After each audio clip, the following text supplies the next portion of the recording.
Hello, hello, and welcome to Of All the Places podcast, sponsored by 5518 Designs. I'm sitting on the Chartreuse Davenport with my homie Katie K. What's up? And down yonder is the one and the only, the Juice, Mr. Ben Morris, twinkling the ivories. Ivories? No, the keyboards. Doing your thing over there. Katie, what's happening today? Oh my gosh. Well, it's been a minute since we've recorded. I feel like we had a little midwinter break of recordings. Mm-hmm. By the time people hear this, it's like not even relevant. But we're back in the saddle. We are. We're gearing up. It's finally feeling like winter. It is cold, finally. It's cold. There's still not a lot of snow, but it's cold. Mm-hmm. And we have a very exciting guest on the pod today. Yes, tell me all about me. Yeah, okay. Go ahead.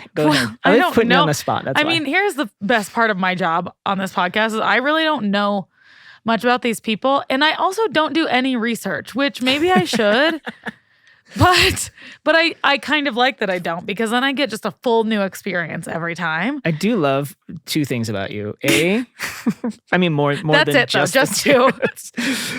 A, I love hearing you giggle on the podcast because it's just so genuine. I can tell you don't do much research. Not that that's bad, but it's like it's so genuine when you learn things. It's like that's actually learning and you're curious. Well, about yeah. it. I love that. I'm not painting a false narrative that I already know these things and I'm still asking the questions and then, oh my God, that's brand new information. Mm-hmm. It really is for me. Yeah. And the second thing is I just love that you're just a gamer. You just show up on game day and like you crush. Oh, I thought you meant like video games and I was like, I've never played a single video game. No, game day. You're just a gamer. Like you show up on game day and you crush and like that's that. That's it. Yeah. That's actually my whole life strategy. It's like there's no rehearsing. Is that true, Ben? Is she just does her thing? Oh God, yeah. she's a walk-on, you know. She walked on to the varsity team. Booted up, game day, no practice. Just like touch your toes once and let's go. Yeah. Yeah. Yep. That's it. That's my lifestyle. So I'm being very true to form here. But I know maybe more than average about our guests today just because they're an artist in our community here in Butte. And I've been fortunate enough to see a lot of their work and attend a show. But I also don't know them personally. And I have no additional information other than they make sick shit. Yeah. And I think that should be on BT's card. I make sick shit. Yeah. Maker of sick shit. Not just maker of things. Maker of sick shit. Maybe we can propose that. Let's float it. So our guest today is none other than now Butte's own BT Livermore. Yeah. BT's done some work for the store and is just this unbelievably talented hand lettering sign painter, as well as like 1,000 other things. Yeah. They are a muralist, a printmaker, illustrator. What else am I, man? I'm probably missing 4 or 5 things. I mean, I don't know. There was they did the show I saw, there was like a vending machine installation. Yeah. Like they are just making cool stuff out of stuff. Just truly talented person. You can't walk around Uptown Butte without seeing their fingerprint. Right. That's very true. And it provides like the feel of like new Butte. Right. BT is a big part of it. Yeah, no, I agree 100%. We're really building this up. Did he just put a bow tie on this Ben already? did. Ben just... I can do it too. Oh my God. Ben's coming for my job. He's going for my walk-on spot. Oh, I'm walking on this season. Let's go, baby. Well, without further ado, ladies and gentlemen, we hope you enjoy BT Livermore. Ben, hit me with that theme song. Here we go. Of all the places, of all the places, of all the places, why here?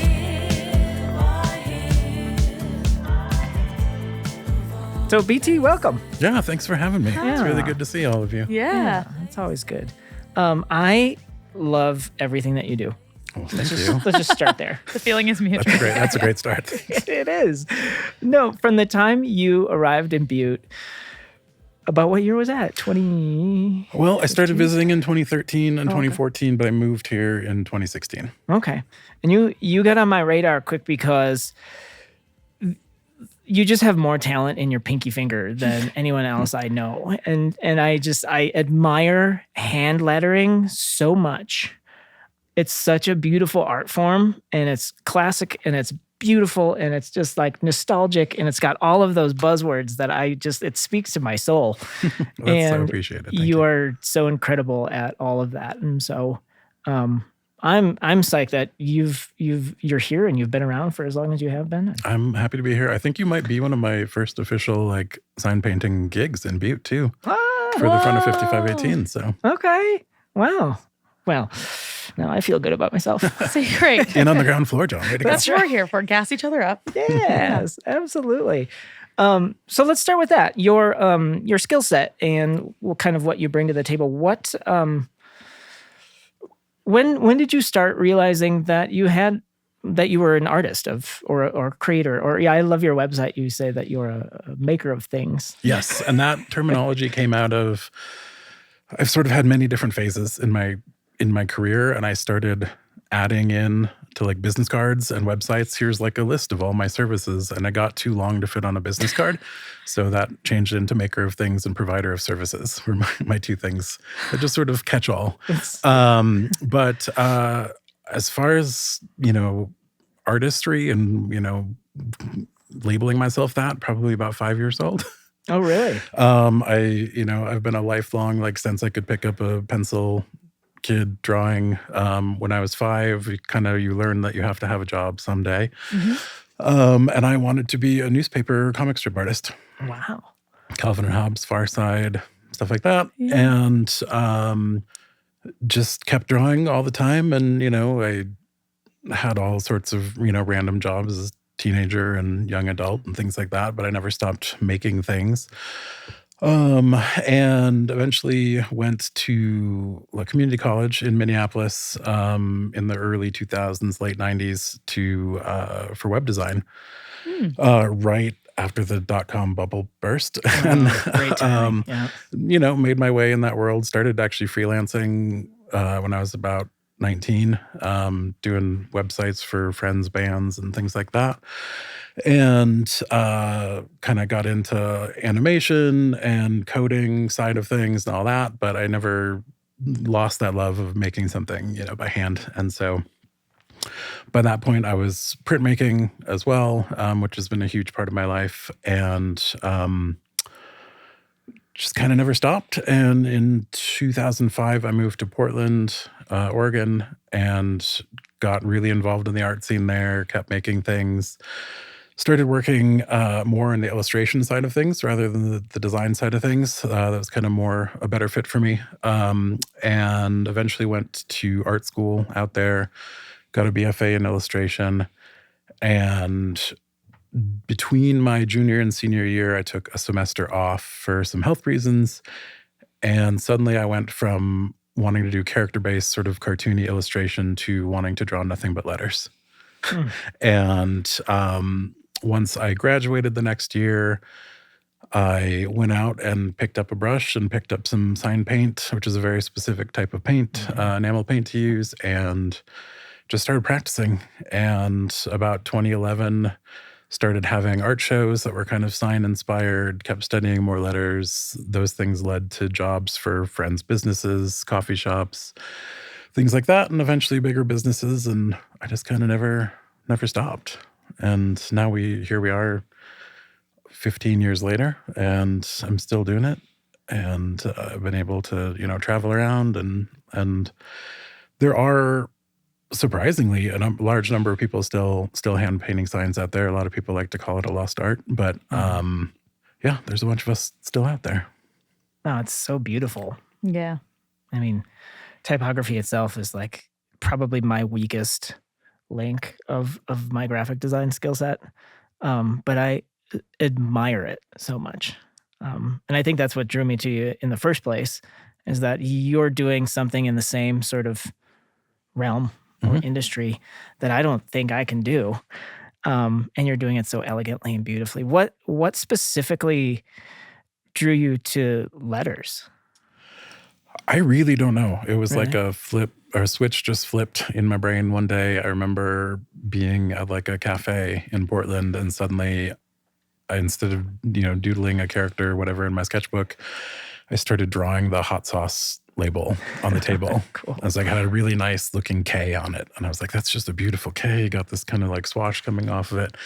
And I don't know. I've always been focused on words. My father was a high school English teacher, kind of instilled the love of words and reading and wordplay and things like that. So that goes way, way back. But it's kind of like it took time for me to realize that I could, incorporate this like visual side of my life into that love of words.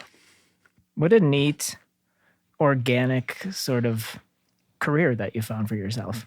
Yeah. Yeah. And in the meantime, I've done so many other things, and most of them are creatively oriented. I still do some levels of design. I've web design, photography, dabbled in music and earlier in my life, and it all comes together to make me who I am. Like there's sort of I want that varied skill set. I get a little bored if I'm doing one thing for too long, and honestly, sign painting at this point is like the longest I've been able to like stick with something career wise, which I'm happy with.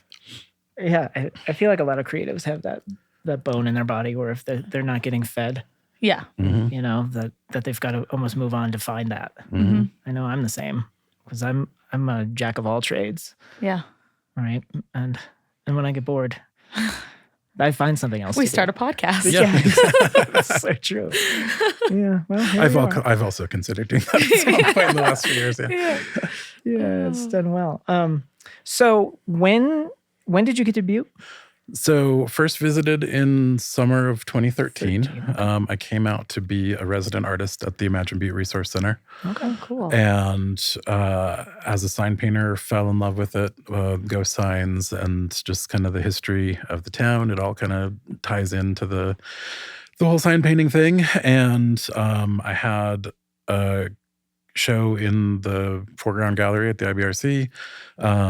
All of the things were made like on site in 2 weeks with another friend who was a photographer who brought some of her work in. And I got to, meet people around town and kind of dip my toes into the arts community here, and went back at that point to Portland, and then was determined to come back out whenever I could. And 2014, I came back out for most of the summer. I sublet an apartment from a tech student and had another show at the Foreground Gallery, which is to this point probably my most successful like selling show I've ever had. Cool. Wow. Sold all but a couple of pieces That's in that amazing. show. And was determined to come back again in 2015, and sadly couldn't make it out, but came back out for the Folk Fest in 2016. And by mid-September, I was living here. So only a few months. Leases were up in Portland, and both the commercial lease I had and living situation, and had a couple other options in mind. But I came out here and saw what was still going on at the IBRC and other things that were going on around town, and it just seemed like the right move, creatively, financially. Everything like that. So, Yeah, I'm curious when people come to Butte, what their first impression is of this town. Do you remember? I actually remember being, and there's a good chance I came out to Butte as a child at some point. I had family in Red Lodge growing up, and my parents were both worked in the school system, so I had summers off, and we would come out at least to Red Lodge. And I remember I even thought about going to MSU when I was like 16 or 17 and came out to visit campus. And so I'm sure I came as far as Butte at some point, whether or not I remember it at that point. But I just beyond the ghost signs and the sort of aesthetic quality that Uptown specifically has, it reminded me a lot of actually Duluth, Minnesota, up on Lake Superior, and just kind of the same age of the buildings, the same, next to a massive source of water, whether or not one is natural or unnatural, and just sort of, I don't know, just had that grit to it. And kind of working class quality, and the people that were here want to be here, and the people that here care about being here. And coming from Portland, where I'd been for 11 years before that, not that people didn't want to be there, but that wasn't why you moved to Portland in the early 2000s. It was, not because, I don't know, that was the thing to do. So. Yeah. Yeah, these kind of post-industrial towns. I'm attracted to it just because we live in one. Yeah. Right? And like just how the community and the people there try to figure out what's next really intrigues me, I think. And it's got this history and it's got these stories, but like how do we make a future out of a past? I think that's pretty great. The ghost signs are really interesting. And I'm glad you touch on them because there's kind of not, I won't say it's a controversy, but there are some discussions involving ghost signs. Do you restore them? Do you kind of let them just keep fading? I got asked those questions on my first 2-week visit here by multiple people of like what my opinions were and what to do. And that discussion is still never ending. No, what do you do with ghost signs? Right. Yeah. Yeah. And I've also heard of this light painting phenomenon, which is also kind of a cool thing where you project lights on there, I believe. Craig Winslow is the artist that's mostly known for doing that, called Light Capsules, specifically on ghost signs. Cool.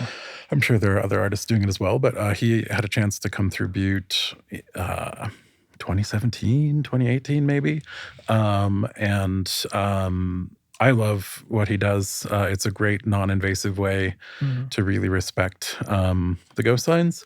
And he, is able to map out an image of what the sign used to look like on top of the current sign, and even adds in like animations. And he's got like a wonderful projector that he's able to set up, and kind of if there's multiple signs on top of each other that he can figure out, he'll have them kind of phase in and out from one another. And it's a really fun display. But as far as what I think should be done with the ghost signs, I feel like I've gone on record a few times saying this, but like I personally think that they just should be left where they are, as they are. There's options to clear coat them that are very expensive to do it, properly. There are options to repaint them.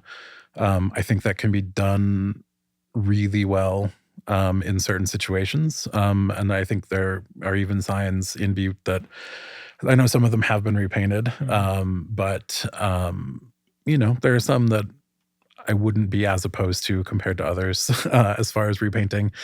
As far as I'm concerned, though, like they're still going to last a really long time. And once you get into the repainting conversation, it's the conversation of, are they ghost signs anymore? And if we have people here that take an immense amount of pride that those signs are still there, and partially that's because these buildings are still here too. And in other cities, those buildings have been taken down decades ago, and there just isn't as much. It's like a wonderful surprise when you find a ghost sign.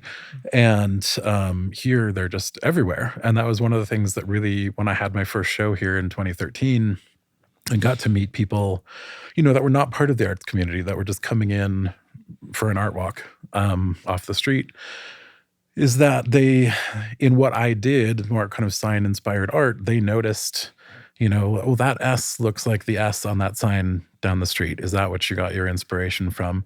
And it was fun to be in a place where your kind of average, everyday person is so constantly surrounded by these signs that they can't help but notice them and take pride in them and think how cool they are. And maybe that brings up thoughts in their head of the past of Butte, but maybe the future of Butte, of like, can we bring back some of this energy when this was a more vibrant, full community with no empty storefronts and things like that. Yeah, what an interesting, nuanced conversation to have. I mean, I never thought that if you paint over a sign, you're basically losing it's not a ghost sign necessarily, but it was a ghost sign, but it's not anymore. It's new, it's old. There's also within the sign painting community conversations about ghost sign, of what exactly makes a ghost sign. Is it an age thing? Does the business that it advertises have to be gone? I mean, we have businesses here in Butte that have been around for over 100 years, and they probably Coca-Cola have signs. Yeah, exactly. Coca-Cola is a great thing all over the country. And, is it a level of decay, things like that? And, everyone's got their own opinions on that. Yeah, that's interesting. And you've, like, aside from illustration and printmaking, and you're kind of a dabbler, which is great. I love that you dabble in a lot of the things. But you're also a muralist, and you've had a project that brought muralists in. Can you talk to us about that and how that came to be? I think it ties in really well. I mean, to sign painting, I'm used to working at a larger scale, directly on buildings sometimes. It was brought to kind of my attention that there would be a willingness in Butte to start putting some murals up around town. And this was 2018, 2019, I think, when that conversation started. And I was able to apply for and successfully get a SARTA grant to cover 4 to 5 murals. At that point, I was not planning on painting any of them. It was not, for me to pay myself to paint murals. It was me to facilitate either artists in town or bring in artists from, wherever I could find them to paint murals that made sense for Butte. Butte is not the type of place where, especially within Uptown, within sort of the business district, you can just put up a mural that is just a pretty picture and doesn't really have a meaning behind it. I think people want to know that there's a tie to this community or a tie to the history or, some thought behind it. I think there's a lot of larger cities that have mural programs where there's dozens and dozens of murals and they just kind of let the artists do what they want. And so I had planned to have, community discussion and artist discussion and finding the right artist for the right concept and things like that. And it was a slow start. Finding artists is fairly easy. Artists want to come out and do work. Finding property owners that had walls that were appropriate. Also falling within Butte's historic preservation guidelines. There were certain walls that were just never going to happen. Certain buildings that were off limits due to age or visibility, architectural features that you couldn't get near. And then COVID hit. Oh, yeah. And no one wanted to travel to do anything and even to paint outside. And we got to a point in, I think, 2021 where I was basically told that I needed to paint one just to get the ball rolling. Breaking and, I was here. And so I was able to do that. And I painted a mural based on a letterpress postcard that I had printed, I think the year before.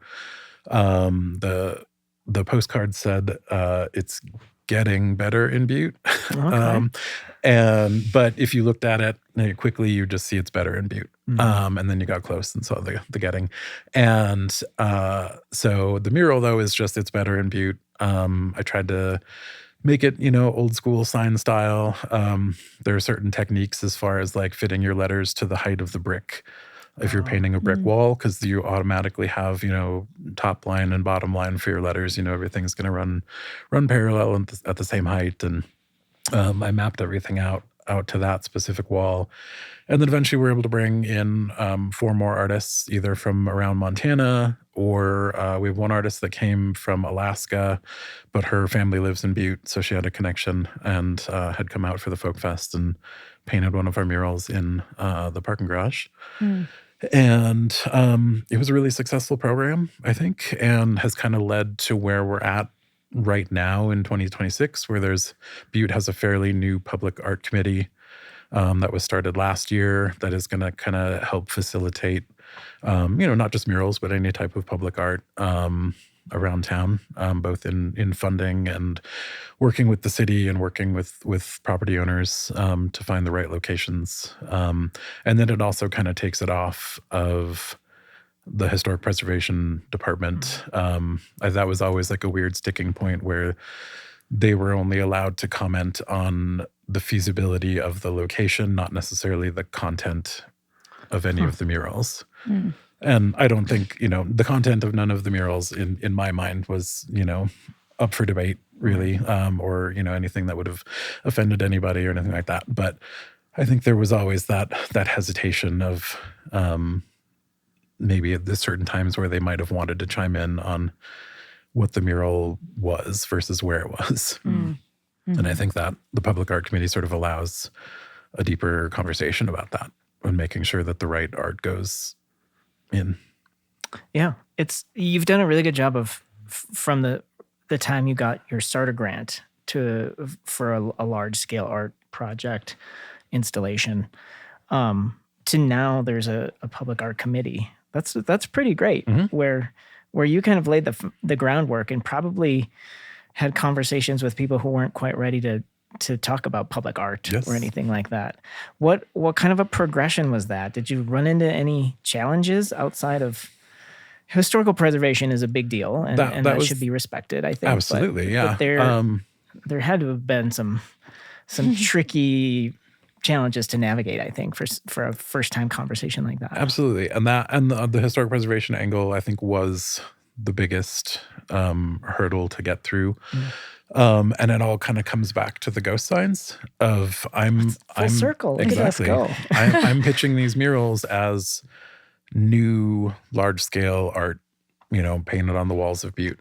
And the ghost signs have become art over the last 50 to 100 years that they've been on the walls, especially if they're not for businesses that exist anymore.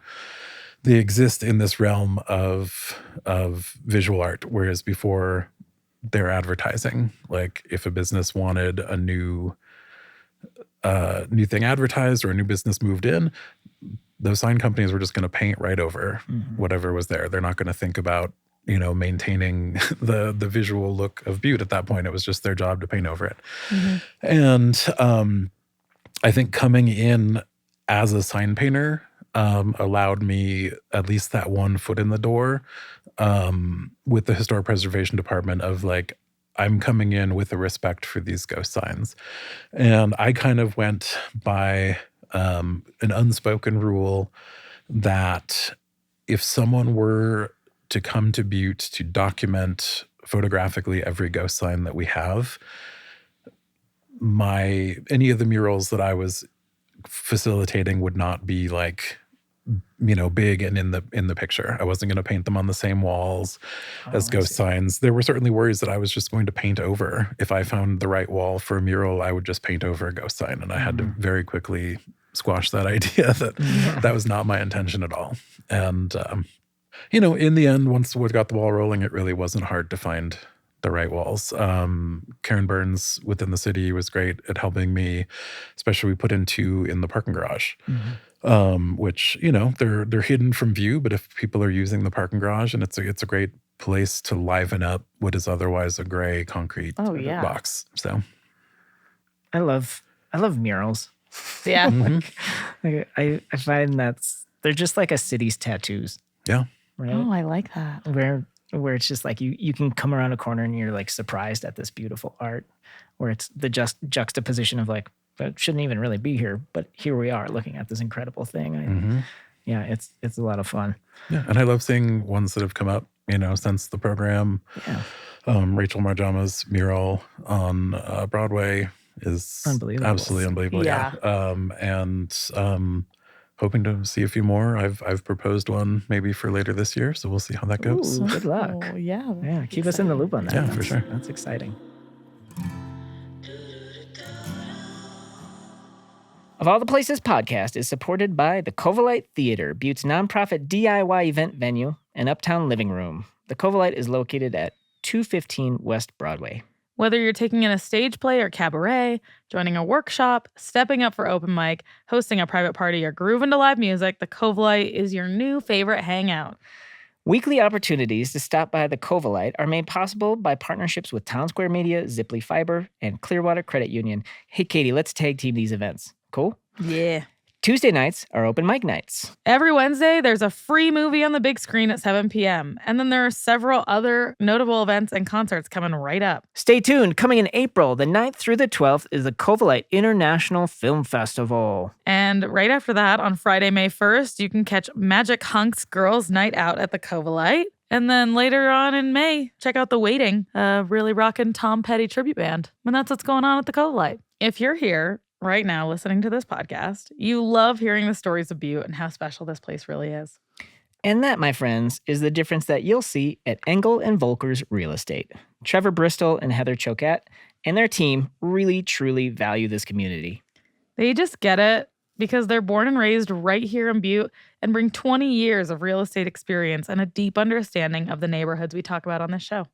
So whether you're buying, selling, or just dipping your toe into the real estate conversation, know that you'll be treated like a neighbor because, well, around here, that's exactly what you are. Stop by and say hello at 116 West Granite Street in Uptown Butte or give them a call at 406-565-4935.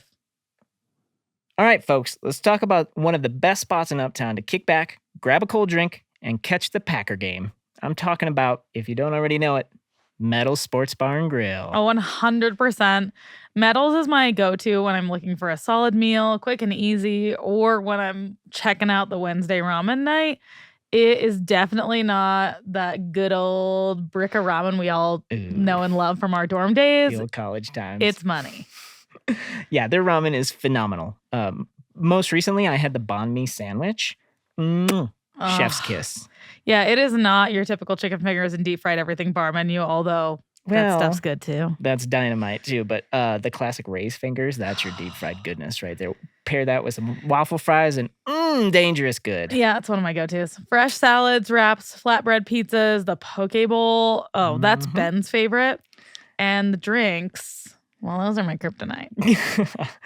It is game on with Dave, Chef T, and the crew at Metal Sports Bar and Grill. So next time you're uptown and visiting Butte, head on over to Metal Sports Bar and Grill at 8 West Park Street. We'll see you there. We are supported by Alpha Overhead Doors. You know, nothing is more frustrating than when something that should just work all the time doesn't.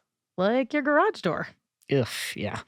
And I read that just the other day, Alpha Overhead Doors provides same-day garage door repair and installation.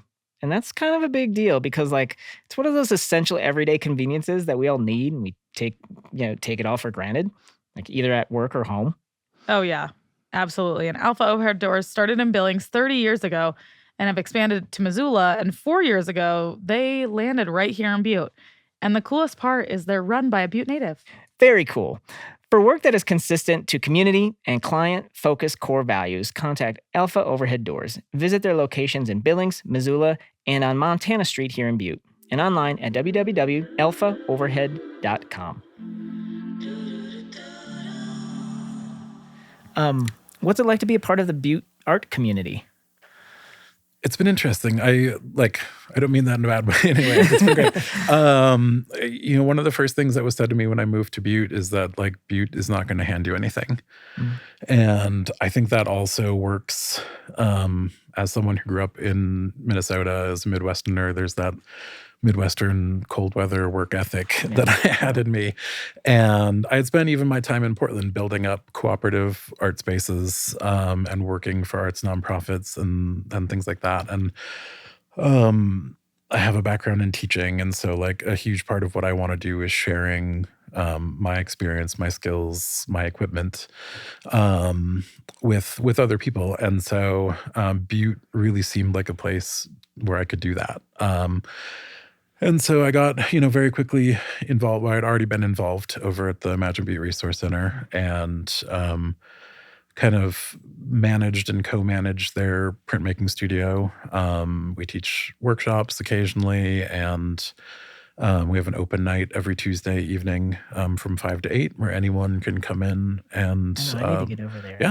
yeah, learn whatever type of printmaking we have. We can do honestly most kind of known regular types of printmaking except for screen printing right now because we just don't have room for washout and the water it takes for that. But we're there to help. Some people come just to work on projects that they're already working on, and some people come to learn. And it's a nice way to get into printmaking, which is a really accessible art form, both visual arts, but also with letterpress or hand carved things. Getting words out there and getting really meaningful posters, postcards, both for personal use or I guess social good. Like get it, get it, the amount of postcards that I've made that are just free, and I just want people to take them for causes that they support, to put around town, put in their cars, put in their businesses, and let let folks know how they're feeling about certain things. Yeah. No, I think that's a really good segue into kind of what I think the whole world has been talking about lately. It's like the world feels heavy. Yeah. And art can be a lot of things to a lot of people. It can be an escape. It can be purposeful. And what you just mentioned is how like the messaging of things like art and creating that and putting that out into the world is really important, right? And I think art in any form, whether that's music on your guys' front, whether it's a commercially store, like more along the lines of what I'm doing, and like just the physical, even like typography, creating signs, and the messaging that is out in the world is changing things and can change things. And you are from Minnesota originally, and there's enough to talk about there, but also Portland. Right. I was, and I also wanted to say thank you for the Portland visitor guide. Okay. I was photographing a conference in Portland in this past fall, and I knew BT was from or spent time there. I was like, BT, I'm hanging out in Portland. Where should I go? And just listed all of these fantastic neighborhoods and things. But Portland's been kind of on the forefront of using their creative community to create change in the world. Were you ever a part of that? Have you participated in any of those things? Are you currently doing anything along those lines? Like what's on your mind about that? Because I think that intersection is really evident. Yeah. I mean, Portland and Minneapolis, they're both intensely creative communities, both visual art and music, both of them. And, I am always being involved. I in whatever causes I feel strongly about. And as someone who is born in Minnesota, spent the first 25 years of their life there, lived in Minneapolis for a lot of their young adult life there. What's happening there right now is heavy. And, I'm heartened to see the reaction of Minnesotans and the way things that are being handled there, and part of that is being out on the streets, and you see handmade signs that people have made, and you see signs that artists have made to be able to put those in the hands of people who are going to be out in the street, and that's always great to see. Things that I've made have been out in other people's hands in the community. Cool. And art has always been a part of revolutions and movements all throughout history. And, it's an aspect of it. It's certainly not, I'm all in favor of more direct action, and there's other angles to that, but everyone has their part to play. And artists have always been a part of that. And maybe that's, distilling concepts that are hard for a lot of people to discuss or talk about into a hard-hitting phrase or visual image that really pushes it. And I don't want to push the importance of art too much, but it's also like those are the things that are also left behind at the end as we go into the future, beyond whatever the outcome of whatever movement is. Those things like protest signs and songs that were written and photographs that were taken, those are the things that we still have. Those are the things that are in history books. Right. Those are the things that get put in museums, not the people that actually lived those, we have their words and everything. But so I do think there's a weird after the fact imbalance of how strong the art is. And I guess I want to focus that it is always the people. I mean, as an artist, I'm a person as well, but there's a lot of people who will get no credit 50 years from now from what they're doing out on the streets, not just in Minneapolis, but all over this country right now. And And that's just kind of how it is. And I don't know how to fix that part of it. But in the meantime, I'm doing what I can. And I was having a conversation today with someone, a friend, and she asked me how I was doing, how my family was doing in Minnesota. And we talked a little bit about that. And I brought up just living here in Butte in this sort of, bluish bubble in a red state. Like, it's really easy to feel helpless in a way. And like, you're kind of unsure of what I should be doing. And like, I just want to remind anybody who might also be feeling that way here in Butte or wherever you are, like, now is the time to build your community. And whether or not you feel like you need to be actively preparing for something worse than what it is right now, or it doesn't matter. Get out, meet your neighbors, shovel their driveway, to bring food to people. If you actively want to help people outside of this community where things are worse than they are here in Butte right now, look up mutual aid funds. There are people, raising money for immigration lawyers. There's people raising money for people who haven't been able to go to work because they're afraid they might get kidnapped by ICE, or they can't go out and buy groceries themselves because that might happen. And don't stop talking about it. Like, bring it up. Like, I would be ashamed to be invited on a platform like this, which is not inherently political. It's not inherently, current events even necessarily. Right. But with what's going on right now, I don't think I could live with myself without at least bringing it up and reminding people that there are a lot of things that we can be doing. And a big thing that we can be doing is just organizing within our community and meeting people and realizing that we are all here together as a community. We may not all agree on what's happening, all in all manner of discussions, but we need to figure out how to work together. Yeah, there's so much that's heartbreaking. It really is. And so anybody, my shop's open, 206 West Park. People want to come by, have a discussion, make some art, make a poster. I don't know. I like providing knowledge on tools. Like, if you just need someone to talk to, like, I'm there. Come find me. Well, that's one of the things I absolutely admire about you 100%. And what you're doing is come and let's make something. Yeah. Like that, how beautiful it is to just sit down next to another human being, learn about each other, share a common interest, and everyone's going to be better because of it. I mean, that's what community is. And I think that's what Butte's really about.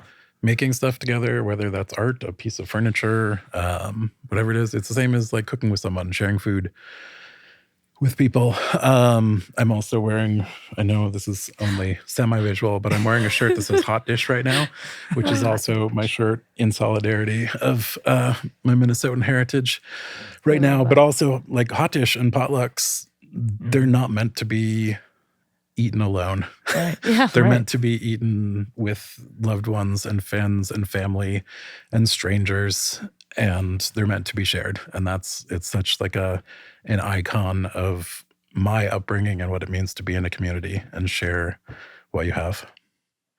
Yeah. What a great position to be in, to do what you do and have this outlook on the world and this openness. So thank you. Yeah. I think that's important. It's very cool. What's your favorite thing to do? I like to make stuff. It's a hard transition. It really is. All right. No, yeah, it is. I find the most joy and always have in working on something creatively. It tickles every part of my brain, and like whether that's alone or with other people or with my children, man, it makes me feel good. It's just. And it's not even accomplishing. It's not even finishing a project. It's working on the project. The journey there is just makes me very happy. It's great to make things with your hands. I feel like that absolutely just comes across in all of your work. Like, your work is joyful. Thank you. Like, yes. people see your pieces, and you had a show at the Clark Chateau a couple of years ago, and I was lucky enough to see all the pieces in there and attend that. And it's just happy. Like you can, even when it's communicating something that might be like heavier subject matter or a more pointed opinion, it still is, it's a joyful piece communicating an important message. And it's really wonderful. Well, I'm very glad that comes across. Like I have a lot of joy making the things, but like it is inherent in what I do, the character of hand-painted work, even, you know, the era of, I'm not necessarily tied to like one era of like sign painting history or anything that I'm pulling from, but you know, I tend more towards early to mid 20th century look, which just the type styles and things like that of that time have a little more openness, have a little more friendliness than say, you know, late 1800s, a little more staid serifs or, you know, Victorian era kind of opulence to it. And I think there's something about that era of work that I am drawn to, and whether it's, you know, circus carnival kind of stuff or just a painting on the side of a delivery truck, it just feels friendly and open. And I don't know, that's what I've been really drawn to. And I do want that to come across in my work. So I'm very happy that it does. It absolutely does. I mean, and I'm sure you're gathering inspiration and taking inspiration from like everything in the world around you. I feel like that's just like inherently what creatives do. But is there like, do you have a favorite like source of inspiration that you've continued to draw from, or something you discovered and then went down a rabbit hole and like just opened a whole new world of inspiration? I mean, right now, we keep talking about ghost signs, but the ghost signs here and elsewhere really are just such a big part of it. You know, I do find my little rabbit holes of like, oh, I'm going to study, you know, circus art of the 20s or something like that. And I take all that information in, and maybe I buy a book if a book is available, and I can always kind of reference that. You know, there's such good sources online for, you know, movie titles when they were still all hand painted and things like that. They did amazing things. You know, sheet music covers, when you were buying, you know, piano music in 1910. Gosh, I never thought about and things that. like that. Yeah. But just being, especially right now, I haven't even mentioned this yet, like my focus specifically in sign painting these days is on using gold leaf. And I really focus a lot on adding like gold leaf addresses to historic homes here in Butte. And, you know, not only the ghost signs around here, but there are kind of a smattering of old gold leaf signs and addresses that are still in windows in Uptown. And they make me smile. Like I haven't discovered a new one in a while, but I'm sure there's some out there that I haven't seen. But gold is just such a magical material. And, you know, the paint can fade, and Butte's weather and condensation on the windows can like destroy those signs over time. But gold is still gold. And the gold that's still there is still as shiny from a sign from 1923 as it would be if I put it up yesterday. And that's amazing to me. There's a gold sign. I'm trying to think of where it is. Every time I walk from Dig City to 55 up in the metals building, and it's up facing top. west. Yes, there's It's like a on- lawyer or something. Yeah, Sarsfield or Oh, something yeah. like that. It's like on the 5th or 7th floor. It's whatever high. It is. Yep. But I think about you a lot because that one, when the sun is shining on it, anyone in the universe can see it. Exactly. And it's great. And Yeah. that's why, like, even paint's not going to do that. Like, it's like, especially in those big, tall buildings, like it was gold all the way up because, you hit it at the right angle. Yeah. And you're still going to read it. Is that what you were drawn to, or is it what you were drawn to that the material or the challenge of working with gold, the historical quality, and the fact that there's not that many around, but there are instances of or examples in Butte? I mean, I had started using gold in Portland, where there's very little gold as far as addresses and historic things left. It really is it's a material that once you start using it, it's very finicky. What I use is gold leaf, which is just feather light. If you breathe on it wrong, it blows away. I remember when you did the number at the store, the number 27, and I was watching you with you can't even breathe. And it's such a skill. If you have a chance to witness anybody working with gold leaf, it's mind blowing. Yeah, and doing things at the shop, or like I did the address of the Metals Bank building, which is in like an open kind of entryway area. Mm-hmm. It's not even closed off. Like the doors are on the other side of where I'm painting. And I did that over the course of 2 days, and any draft of wind that comes up, or if you're in a house and they have the air conditioning on, it can really mess with what you're doing. So there's a wonderful feeling of success when you actively, successfully put the gold down where you want it. And then the specific process that I use often creates like a mirror finish to the gold. And it's another thing where it's just like no other material does this. Like there's, modern vinyl signs and stickers and things like that you can get a good close to a mirror finish, but it's not quite there yet. And gold can make a true mirror. And I'm also obsessed with mirrors. A lot of my like gallery work and personal artwork involves painting on mirrors. And there's something about that being this portal where it's the only way we really have to see ourselves like in real time. We can see pictures, we can see videos, but like looking at yourself in the mirror in the morning while you're brushing your teeth is like this intimate moment where you're actually seeing yourself. Yeah. So it's all tied up in that. But it really should be like for a town like Butte with as many historic buildings as are left, it would have been normal 100 years ago. Certainly every business or every house wouldn't have had gold. It still was an expensive thing to do then.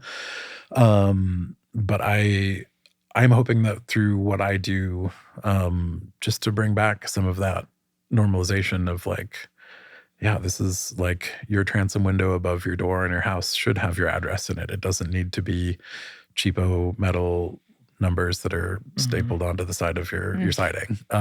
If you have the right, but they can be. And I also make plaques for people that don't have those addresses that are gold, and you can still get the mirror finish and everything and install those on your house, and I can make it look, historically accurate or completely wild, whatever the client wants. So I'm at the point now where I've done enough where it's fun to like walk or drive around the city and just be like, oh yeah, I did that like 2 years ago. It's so fun. Yeah. Still there.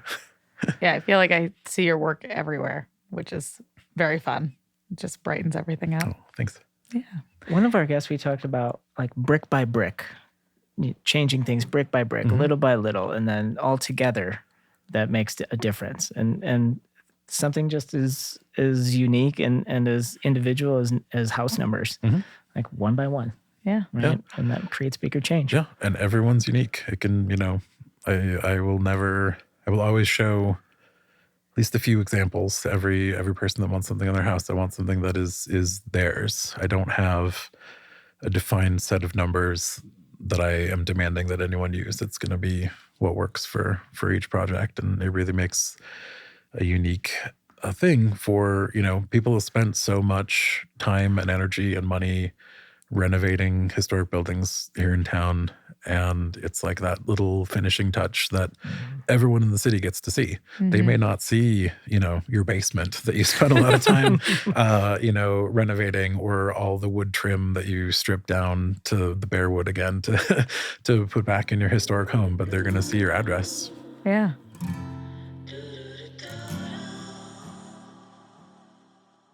We are supported by Casa Grande's Steakhouse. My goodness, you can't beat that hand-cut Rocky Mountain beef with that perfect amount of signature Casa Grande seasoning. Just let me dive into one of those petite fillets. You got to go medium rare with that, Katie. It's literally a religious experience. What's your go-to meal at Casa Grande's? The Arts spicy cream sauce pasta. That is like crack. I'm totally obsessed. Like I said, religious experience. Mm-hmm. But I mean, the whole menu is truly off the charts. I'm talking made to order pastas, chicken, seafood, of course. We can't say Casa Grande Steakhouse without sushi night. If you miss that, you're straight up missing out. Every Thursday, sushi night. Thank us later for that. Casa Grande Steakhouse, you'll literally never be disappointed. And you'll never leave hungry. For sure. You should actually just order a to-go box with your meal. Casa Grande's is located inside the historic Bertoglio building at 801 South Utah Avenue in Uptown Butte. Casa Grande Steakhouse, where you'll always be welcomed as a part of the family. Katie, we talk every episode about what it must have been like to live in Butte in like the 1920s. Like there is not a better place right now to truly see that magic of Butte's glory than walking into the lobby of Hotel Finland. Oh my God, yeah. The Finland isn't just a place to stay. It's like a time portal. You walk into the lobby and just immediately see those massive chandeliers and they just hit. Stunning, like legit stunning. It's like being back in the golden age of Butte while being in the current golden age of Butte. See what I did there? The Finland comes with all the modern amenities that you need in a hotel, but it was built in 1924. So a little factoid for you for the next Jeopardy episode. It's modeled after the Hotel Astor in New York City. Whoa, I didn't know that. And you just can't beat the location.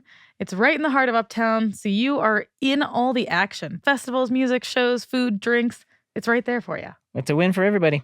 So, the next time you're in Butte, stay somewhere that's the epitome of Butte's history and culture. You won't regret it. Book your stay online by visiting www.finland.com. That's right. Hotel Finland, where history meets hospitality. Tucked into the heart of Uptown Butte, hey, Katie Waitford, I'm proud of this one, is the place that understands the art of the evening. Oh, that is a good one. I think I know what you're talking about. Inside the landmark Hotel Finland, you'll find the Cavalier Lounge. Ugh, the Cav is one of my faves. The Hoperator system they've got is crazy. It's a beer infuser tower, and they like put all sorts of like fruit and herbs and all sorts of crazy stuff that like makes the beer cooler. And I've never seen that before, and I think it's like one of the only few in the U.S. I think that's for sure. That's crazy. Yeah, pretty cool. And it's really cool to look at. I've been into grown-up mixed drinks lately, like the James Bond style drinks, Cavalier style drinks. And that's how you're going to see me in the Cav, James Bonding with my mismatched socks and like the best Manhattan that you'll ever get to drink. And it's chill and legit loungy. It's my favorite place to get the night started or also finished. I know you know what I'm talking about. Yeah, or both. Yeah, a bit of both. That's the Cavalier Lounge.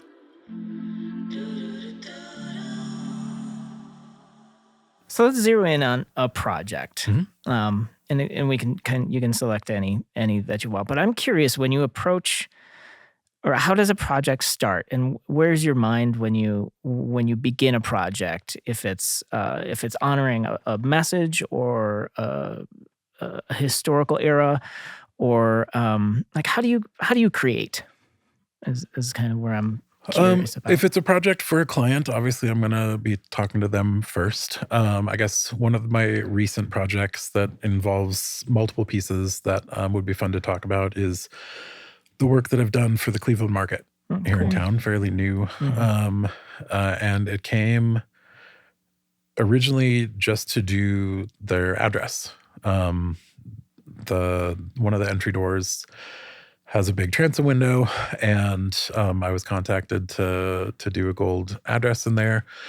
And then as they were getting closer and closer to opening, it was like, well, there's a spot where we need a watch your step sign, or we want a wash your hands sign in the bathroom, or we need a sign in the window that says only service animals are allowed in, and things like that. And that has been a really fun sort of multi-phase project that I'm hoping to see more from. And it started out with, the address needed to be historically accurate, for that building, early 1900s built building. And but then the inside, they had renovated the entire building, and it's just a wonderful mix of like the original brick and beams, but also, new sheetrock and nice paint and clean feel that's in there. And I was told to very much like they wanted a hand painted look. They wanted something, but for the inside, it could be a little more fun. It could be a little more maybe 40s, 50s instead of 1913 looking. And so it's just kind of dialing in. Am I using, a sans serif versus a serif type? Am I using a script for certain letters? I'll usually use a mix of 2 to 3 on any given sign that has a lot of copy to it. If it's something really simple, like a no parking sign, it might just be a nice simple block letter. But for those, I could have a little more fun to it. And, the clients, I try to get them to send me samples of stuff they've seen. Even if that's not necessarily hand painted, but there's a lot of things that are not hand painted that kind of have the look that people are looking for, and then it's just sketching it out till something feels right for both me and the client, and then it's just painting. After that, it's trusting my brush and letting things dry. My paint takes a long time to dry. Yeah, you do such a wonderful job. And we've thinking about when our worlds have collided. We've worked on the logo for Dig City Supply. That was a BT specific, and the vision for that store, similar to what you just mentioned about the Cleveland Market, was I wanted something more traditional, like old school collegiate style of and I wanted the logo to represent like that, and to kind of start the culture of that store out on the sidewalk before people are even in the store. So BT nailed it. Always. And then at 55, we've got a few pieces there, the sidewalk sign and things like that. So it's been a pleasure working with you. Are you working on anything now that you can share? Yeah, currently drying in my shop right now is a newspaper box that I'm painting for the Montana Arts Council for their headquarters up in Helena. It's an old Montana Standard, like metal newspaper box, it's a blast to paint on. And they have a quarterly newspaper, kind of state of the arts, Cool. that comes out. And they had tapped me quite a while ago with the idea of doing something. They had found a few of these Montana Standard boxes and asked if I wanted to do something, and I'll probably be finishing it up tomorrow, delivering it to Helena next week. And other than that, I've got a few addresses going as usual. I usually have at least 1 or 2 addresses in the books at any given time. And other than that, starting on some personal work. I have a solo gallery show out in Colstrip in April. Who would have thought? Cool. Yeah. I didn't see that coming. They have a museum it's the original one-room schoolhouse in Colstrip. Wow. And one half of it is like a Colstrip history museum, and one half of it is like a contemporary art gallery. I've never been out there yet, but that's what I've been told. And so I'll be making some new pieces for that, and also pulling from a few pieces from a show I had at the Missoula Art Museum back end of 2024, early into 2025. So there's a few pieces that I'll be sort of reconfiguring for the space. Cool. And just recently, we got the Uptown Butte business maps. Yes. BT worked on. Yes, that's actually a very exciting project. Yeah. We're still tying together. I'm hopefully by tourist season we'll have a lot of them out there. I think it's something that it has been needed in Butte for a while, and thanks to the work of Cassie Wick and other wonderful people, Shanna putting things together, and the Business Improvement District, and everything that's going to be accomplished because of that, hopefully. I'm really happy to have been, invited to put together an illustrated map of Uptown, specifically the Business Improvement District. That's beautiful. Which encompasses most of the businesses in Uptown. And it's a really fun project. I've always been drawn to really fun maps whenever I've gotten a chance to travel. It shows that city has put some thought into the experience of, tourists and locals alike. Like, you make it something that the locals are proud to see every day, and maybe take a few extra when they find one and give it out when they have friends visiting. And but it also needs to be a functional map for anyone coming during Folk Fest or any other time of year to Butte. And it's really been a fun project because it makes you really look at how many businesses there are here.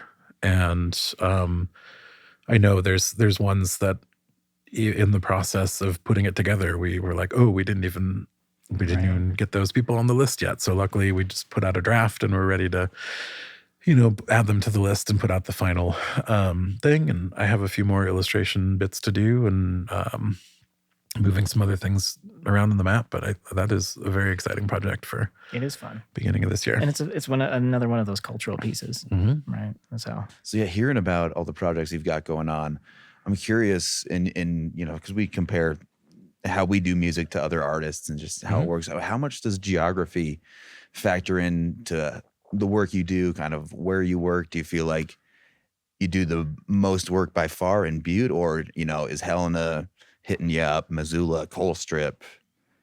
Kind of how does that all factor in? Yeah, I mean, I definitely travel, and that's always been a part of, I think, a lot of sign painting history even. Yeah.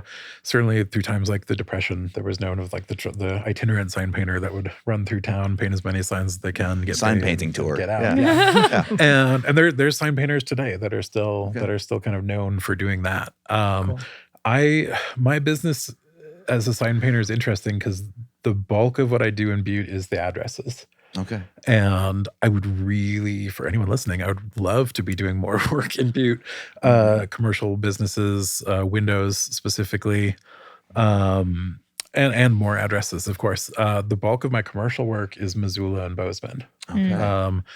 Helena is Helena and Livingston, I'm like just breaking into kind of this last year. Gotcha. I actually did a big gold leaf piece for the state, like on the Capitol campus last summer. And that was actually the first job I'd ever done in Helena in almost 10 years of living in Montana. And so I travel when I can. I have, children and have family obligations at home, and so it really is about scheduling the right time to do that. But I'm willing to at least travel that far. I've gotten some invites for Kalispell and even further out, and I'm willing to do it. It just kind of takes the right time and scheduling to do it, and the right project to make it worth the drive. So what's your ratio of home versus on the road for work? I mean, as far as getting the work done, it's probably 75% at home, because there's a lot of things. Even if I'm doing something for business in Bozeman, they might have, unless I'm painting directly on their window or directly on their building, there's a lot of things I can do in my shop here in Butte, and then just deliver it and install it out there. Gotcha. Or maybe it's a mix. Maybe I do a big sign that gets installed and then I paint something on their window after I'm done installing it. And I love being in my studio. It's home away from home. And luckily I share the space with my partner Carly, who runs Square Peg Custom Framing. And we have a nice cozy space. So I love it's a lot easier being in my studio than like up on a ladder in the cold. Absolutely. Or a windy day in Livingston or something. That's every day in Livingston. So the bulk of the work I'm doing here in Butte, whether or not it lives in Butte eventually. Yeah. BT, I love what you're doing all over town. And we've talked a bit about the cultural pieces, the map, and the cultural intersections of history and current, and in Butte we've got an old culture. Like we like to look backwards in time. My question is, if in 100 years into the future from now, if they're looking back and we're still having this conversation about 100 years ago, Butte used to be blah blah blah, right? What will people say about the time that we're living in right now, and how are you how do you see what you're doing contributing to what's happening in Butte right now? I'm hoping that it's seen as like I would like to see Butte grow more. I can say this as an outsider who's been here in the last 10 years and watched a lot of people come here who are helping that city grow and doing wonderful things. And I guess I'd like to be seen as someone who is helping accommodate that where I can, and whether that be from me teaching arts and printmaking and whatever, whether that be providing for small businesses around town that need signage. I mean, hopefully 50 to 100 years from now, any gold leaf address I'm doing is still up and looks just as good as it does today. Just in the same way that I'm seeing all of these old gold things that are up around town now. And ideally that no one even knows when I did it. I don't ever sign any of my addresses.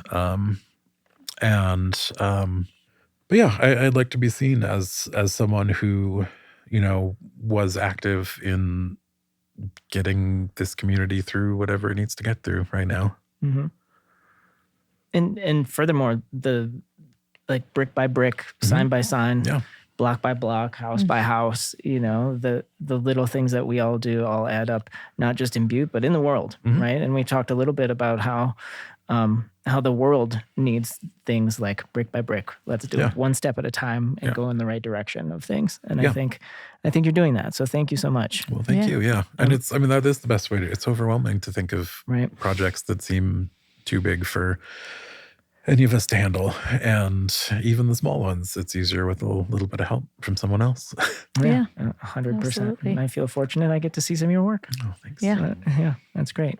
Well, thank you so much for your time. Oh, this has been great. I'm so glad to be here. Before we leave, how can people get a hold of you and see your work? Yeah, anyone can find me. btlivermore.com is my website, which has not been updated in forever, but it's there. Instagram, Big Time Livermore on there. Or if you are in Butte, 206 West Park Street is my shop. I'm there most weekdays, 9 to 5. Even if the sign says I'm closed, if you see me in there, I'm usually if the lights are on, you see me working. I'm usually happy to have visitors, and I love people coming by and working on their own projects. I love that sort of parallel working. Cool. If I have people that I know that just need a space, I'm happy to share. That's amazing. Wonderful. Well, hopefully we'll see you on Tuesday evenings at the IBRC. Yes, please. Yeah, absolutely. That'd be fun. Oh, we should do it. Field trip. Yeah, sounds good. All right, thanks so much, BT. Oh, thanks for having me. Yeah. Of all the places. Thanks so much for hanging out with us today. And thank you to our guest, sign maker, painter, maker of things, and overall hot dish, BT Livermore. If you're a fan of the show, please tell a friend. It's the easiest way to support this podcast and any others that you listen to. Please don't forget to hit the follow and subscribe button on your favorite podcast app or on YouTube, and be sure to check us out on Facebook and Instagram. Of All the Places is produced by Morris Mountain Productions in partnership with 5518 Designs. Our theme song is made specifically for this show by my own favorite, power disco duo, Desperate Electric. For Katie and Ben, this is John. Thanks so much for listening to Season 3 of All the Places podcast.